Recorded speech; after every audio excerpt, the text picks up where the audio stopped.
حضرت علامہ مولانا جاوید اختر فیضی صاحب قبلہ کو میں 10 سے 15 منٹ کے لیے مائک پر مدعو کرنے جا رہا ہوں۔ آئیے ان کا استقبال ویلکم سواگتم نعرے تکبیر اور نعرے رسالت کے جھنکار میں پورا مجمع بیداری کا ثبوت پیش کرتے ہوئے اپنے ہاتھوں کو فضا میں بلند کر کے استقبال کریں۔ نعرے تکبیر، نعرے رسالت، مسلک اعلیٰ حضرت علماء اہل سنت اور سید رحمانی فیضان سرکار سرکاری، نعرے تکبیر، نعرے رسالت۔ میں رضاکار حضرات سے گزارش کر رہا ہوں کہ کرسی کا انتظام کریں، جو کرسی رکھی ہوئی ہے اس کو آپ لگانے کی کوشش کریں۔ جو رضاکار حضرات ہیں میں ان سے گزارش کروں گا کہ بیٹھنے میں زیادہ دقت ہو رہا، آپ کرسی کا انتظام کریں۔ مغول ٹینٹ ہاؤس کے جو بھی اسٹاف ہے ان سے میرا نویدن ہے جو کرسی رکھا ہوا اس کو باہر میں لگانے کی کوشش کرے جاتے جائے۔ کافی لوگوں کی تعداد ہے جن کے بیٹھنے میں کافی پریشانی ہو رہی ہے۔ تشریف میں تشریف باوقار فرمائے سامنے باز میں اسے دیوی رحمانی میں شرکت کی سعادتیں حاصل کر رہے سامعین، السلام علیکم ورحمۃ اللہ وبرکاتہ۔ وعلیکم السلام۔ الحمدللہ الحمدللہ نحمدہ ونصلی ونسلم علی رسولہ الکریم، اما بعد فاعوذ باللہ من الشیطان الرجیم، بسم اللہ الرحمن الرحیم، یا ایہا الذین آمنوا اتقوا اللہ وکونوا مع الصادقین، آمنت باللہ صدق اللہ العظیم وصدق رسولہ النبی الامین المکین المبین المعین الکریم، ونحن علی ذلک لمن الشاہدین والشاکرین والحمدللہ رب العالمین۔ خاک ہو جائے عدو جل کر مگر ہم تو رضا، خاک ہو جائے عدو جل کر مگر ہم تو رضا، دم میں جب تک دم ہے ذکر ان کا سناتے جائیں گے، تیغ علی کے فیض کا در ہے کھلا ہوا، تیغ علی کے فیض کا در ہے کھلا ہوا، ہے قادری فقیروں کا جھنڈا گڑا ہوا، ہے قادری فقیروں کا جھنڈا گڑا ہوا۔ نقیب اہل سنت حضرت مولانا ضیاء الدین صاحب، حضرت حافظ وقاری شبیر القادری صاحب، دیگر علماء اہل سنت کی دعائیں لے کر فیض حاصل کرنے کی غرض سے چند منٹوں کے لیے جاوید اختر فیضی آپ کے بیچ حاضر ہے، کچھ پیش کیا جائے۔ اس سے قبل آئیے ہم سب مل کر نبی سچوں کی جماعت حضرت سرکار سرکاہی کی جماعت ہے، وہ سچوں کی جماعت حضرت سرکار نمازی کی جماعت ہے، وہ سچوں کی جماعت حضرت سرکار بخشاوا کی جماعت ہے، یہ وہ اولیاء کرام ہے جن کا دن کبھی رکوع کی حالت میں گزرتا ہے، جن کی راتیں کبھی سجدہ کی حالت میں گزرتی ہے۔ میں آپ سے پوچھنا چاہتا ہوں، آج بات کیا ہے؟ آپ اپنے شہر کو چھوڑ کر، آپ اپنے گاؤں کو چھوڑ کر، آپ اپنی آبادی کو چھوڑ کر، بخشاوا میں کوئی ایسی فیکٹری نہیں لگی ہے، بخشاوا میں کوئی ایسا پلانٹ نہیں بیٹھا ہے، بلاسپور سے، ناگپور سے، نہ جانے کہاں سے لوگ چل کر سرکار بخشاوا کی بارگاہ میں آئے ہیں۔ میں آپ سے کہوں، مظفر پور والے کہیں سرکار بخشاوا، حاجی پور والے کہیں سرکار بخشاوا، پٹنہ والے کہیں سرکار بخشاوا، کلکتہ والے کہیں سرکار بخشاوا، اتر پردیش والے کہیں سرکار بخشاوا، مہاراشٹر والے کہیں سرکار بخشاوا، میں کہوں نیپال والے کہیں سرکار بخشاوا۔ بات مجھے سمجھ میں نہ آئی، میں نے علماء کے دامن کو پکڑا کہ حضرت یہ تو بتائیے کہ سرکاریں تو 5 سال کے لیے بنتی ہے، لوگ ووٹ دیتے ہیں اور کبھی سرکار 5 سال سے پہلے گر جاتی ہے، لیکن یہ کیسی بخشاوا کی سرکار ہے جو اتنے سالوں سے قائم ہے اور پوری دنیا سرکار بخشاوا کہہ کر حضرت کو یاد کر رہی ہے؟ تو سارے علماء نے جواب دیا، ایک جاوید اختر فیضی سنو، علماء نے جواب دیا کہ وہ دنیا کی سرکار ہوتی ہے جو کبھی 5 سال میں گرتی ہے، کبھی 3 سال میں گرتی ہے، کبھی 2 سال میں گرتی ہے۔ ارے جو دنیا دار سرکار بناتا ہے وہ گر جایا کرتی ہے، لیکن جسے احمد مختار سرکار بخشاوا رہیں گے, قیامت تک ان کی عظمت کا جھنڈا لہراتا رہے گا, قیامت تک ان کے نام کے قصیدے پڑھے جاتے رہیں گے.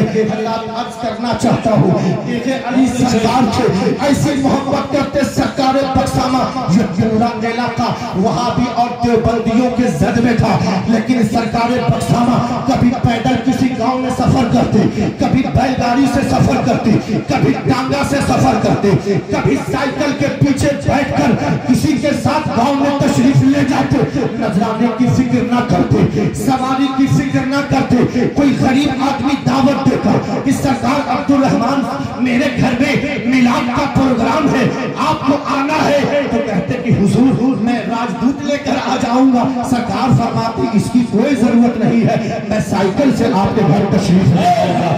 ایسے ہی بھیڑ نہیں لگی ہے, ایسے ہی بخشامہ میں آج اتنا بڑا لوگوں کا ہجوم اکٹھا نہیں ہے. اے بخشامہ والوں, تم اپنی قسمت پہ ناز کرو. تیرے گاؤں کو BMW کار کی وجہ سے نہیں پہچانا جا رہا ہے, تیرے گاؤں کو تیرے اچھے بلڈنگوں کی وجہ سے نہیں پہچان ملی ہے. اے بخشامہ والوں سنو سنو, تیرے پاس بہت زمین ہے, تیرے پاس بہت ڈگریاں ہے, اس کی وجہ سے تجھے پہچان نہیں ملی ہے, بلکہ تمہیں جو بخشامہ شریف کو پہچان اگر ملی ہے تو تیرے علی کے غلام حضرت سرکار عبدالرحمن ولی کی وجہ سے پہچان ملی ہے. حضرت سرکار عبدالرحمن ولی کی وجہ سے پہچان ملی ہے. اللہ اکبر. آپ سرکار سرکاہی کی چلتی پھرتی تصویر تھے, آپ کا لباس بھی ایسا, آپ کا چہرہ بھی ایسا, باتوں میں اس قدر نرمی. حضور غازی ملت آنے والے ہیں اور وہ ضرور وہ داستان سنائیں گے کہ جب ان کے اوپر کیس مقدمے ہوئے, کسی خانقاہ کے پاس اتنی جرت نہ ہوئی کہ وہ ان کے لیے آواز اٹھا سکے, لیکن یہی سرکار بخشامہ کی ذات ہے کہ جب حضور غازی ملت پر وہاں کی سرکار نے, پرشاسن نے FIR درج کر دیا, تو حضرت اپنی چھوٹی سی پوٹلی میں چند سکے جمع کیے اور لے کر کے پٹنہ اعلان شریعہ پہنچ گئے اور کہا غلام رسول بابو گھبرائیے گا مت, عبدالرحمن آپ کے ساتھ, جان و مال کے ساتھ آپ کے ساتھ ہے, اگر جان دینے بھی پڑے گی تو عبدالرحمن عالم دین کے لیے جان دینے کے لیے تیار ہے. وہ شخصیت سرکار بخشامہ کی ہے. اللہ اکبر. اسی کی چلتی پھرتی تصویر صاحب سجادہ حضرت علامہ مولانا اشتیاق عالم صاحب قبلہ مصباحی, اور ایک نیا پھول بھی کھلا ہے. خطیب اہل سنت حضرت علامہ مولانا ساجد رضا صاحب قبلہ مصباحی مدد اللہ علی و نورانی, یعنی علماء کا قافلہ تیار ہو رہا ہے. آخری جملے عرض کر رہا ہوں. بہت سے لوگ سرکار بخشامہ کی بارگاہ میں آتے ہیں اور وہ ادب بھول جاتے ہیں. میں ان نوجوانوں سے کہنا چاہتا ہوں, علماء فرماتے ہیں کہ تم علماء کی بارگاہ میں جاؤ تو زبان سنبھال کر کے, اور اللہ کے ولیوں کی بارگاہ میں جایا کرو تو دل سنبھال کر کے, اس لیے کہ یہ ایک نظر ڈال دیتے ہیں, اسے ولی بنا دیتے ہیں, اسے عالم بنا دیتے ہیں, اسے فقیر بنا دیتے ہیں.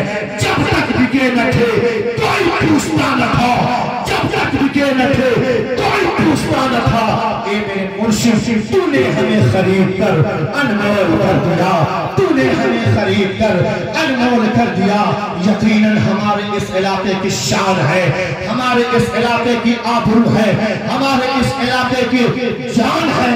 حضور محبوب المشائخ عارف باللہ حضرت سرکار صوفی عبدالرحمن تیغی رحمت اللہ علیہ کی ذات بابرکات. بس یہی عرض کر کے اپنی گفتگو کو ختم کر رہا ہوں کہ اللہ والوں کی بارگاہ میں آئیے تو ادب کو ملحوظ رکھتے ہوئے اسی طرح سے سرکار بخشامہ کے دامن سے لپٹے رہیے. انشاءاللہ تعالی آپ کی دنیا بھی کامیاب ہوگی اور آپ کا آخرت بھی سنورتا ہوا نظر آئے گا. اللہ تبارک و تعالی قرآن مجید میں ارشاد فرماتا ہے, یا ایھا الذین آمنوا اتقوا اللہ وکونوا مع الصادقین, اے ایمان والو اللہ سے ڈرو اور سچوں کے ساتھ ہو جاؤ. میرے ساتھ مل کر پورا کلمہ پڑھ لیں, استغفر اللہ ربی من کل ذنب واتوب الیہ. کلمہ طیب کا ورد کر لیں, الہ الا اللہ محمد رسول اللہ صلی اللہ علیہ وسلم. السلام علیکم ورحمۃ اللہ وبرکاتہ. سے گزارش ہے کرسی کی تھاک لگی ہوئی ہے، اس کو ایڈجسٹ کیجئے۔ مجمع بالکل شواب پر ہے، رضاکار حضرات سے گزارش ہے کرسی ایڈجسٹ کیجئے۔ لوگ کھڑے ہیں باہر میدان میں، لگا دیجئے کرسی، بارش نہیں ہو رہی ہے۔ حضرات ابھی حضرت علامہ قاری جاوید اختر فیضی کا خطاب ہوا اور کم وقت میں مختصر خطاب لیکن جامع تقریر میں ٹائم کا اور نعت خوانی میں بھی ٹائم کا خیال رکھنا چاہیے۔ آرام میں کوئی اگر پوری داستان پڑھتا ہے، نعت شریف کے لیے بارہا نقیب الیاس حضرت علامہ قاری ضیاء الدین صاحب 3 شعر 4 شعر کہہ رہے ہیں اور لوگ نہ جانے کتنا پڑھ رہے، اس کا خیال رکھیے گا۔ اگر آپ زیادہ پڑھیں گے تو اپنے برادری والے کسی کا ٹائم مارا جائے گا، اس کا خیال ہے۔ ہم کوشش کریں گے کہ جتنے حضرات سب ہمارے مہمان ہیں ان سے دیکھیں رحمانی لائے ہوئے ہیں، سبھی کو ٹائم دینا ہے۔ بڑھ گئے اس زمین سے عرش پر اپنا مقدر رکھ دیا، اس زمین سے عرش پر اپنا مقدر رکھ دیا۔ ارے مصطفیٰ کے در پہ جس نے باادب سر، مصطفیٰ کے در پہ جس نے باادب سر رکھ دیا اور حضرت حسان کی خاطر میرے سرکار نے نعت خوانی کے لیے مسجد میں ممبر رکھ دیا، نعت خوانی کے لیے مسجد میں ممبر رکھ دیا۔ بلا کسی تاخیر کے نعت شریف کے 3 اشعار لے کر غور سے سنیے، چاہے وہ مطلع ہو، چاہے حسن مطلع ہو، چاہے آخری شعر ہو یا مقطع ہو، پڑھنا 3 ہی شعر ہے۔ اگر آپ شاعری کا پورا فن جانتے ہیں تو یہ بھی جانتے ہیں 3 شعر کسے کہا جاتا ہے، غزل کسے کہا جاتا ہے، منقبت کسے کہا جاتا ہے، حمد کسے کہا جاتا ہے۔ گزارش ہے نذیر کلکتری صاحب 3 شعر پڑھیے، 100 پڑھیے، جس پر آپ کو پورا کانفیڈنس ہو۔ ایک شعر